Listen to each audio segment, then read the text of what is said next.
সামনে ঈদ চলে আসছে, আর ঈদ মানেই তো সেমাই। তাই আমি আজকে সেমাই রান্না করব। সেমাই রান্না করার জন্য আমি 1 কেজি দুধ নিয়ে নিলাম। এই দুধটাকে আমি জাল করে হাফ কেজি করে ফেলবো।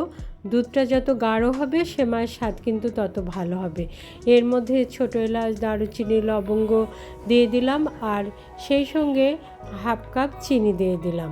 চিনিটা বেশি খেতে চাইলে বেশি দিতে হবে, আর চিনি যারা কম পছন্দ করে চিনির পরিমাণটা একটু কমিয়ে দিতে হবে। এই তো সব কিছু দিয়ে এখন আমি কিছুক্ষণ জাল করে নেব, তাহলে দুধটা গাঢ় হয়ে যাবে। এর মধ্যে কিন্তু আমরা কনডেন্স মিল্ক দিতে পারি বা গুঁড়া দুধ দিতে পারি, তাহলে দুধটা সহজেই গাঢ় হয়ে যাবে। আমি সেগুলো না দিয়ে দুধটাকে জাল করে গাঢ় করে নেব। সেমাইটাকে আমি আগে হালকা ভেজে রেখেছিলাম, এখন দুধটা পাত্রে ঢেলে দেব, তার উপরে সেমাইগুলো দিয়ে দেব। এই লাচ্ছা সেমাই হতে কিন্তু খুব সময় লাগে না, এই গরম দুধের মধ্যে দিলেই কিন্তু লাচ্ছা সেমাই হয়ে যায়। লাচ্ছা সেমাই ফোটালে কিন্তু একদম দলা পেকে যায়, সেটা আর কিন্তু দেখতেও ভালো লাগে না, খেতেও কিন্তু খুব একটা মজা লাগে না। এখন সেমাইয়ের উপরে আমি কাজু বাদাম, পেস্তা বাদাম, কিশমিশ এগুলো ছড়িয়ে দিব।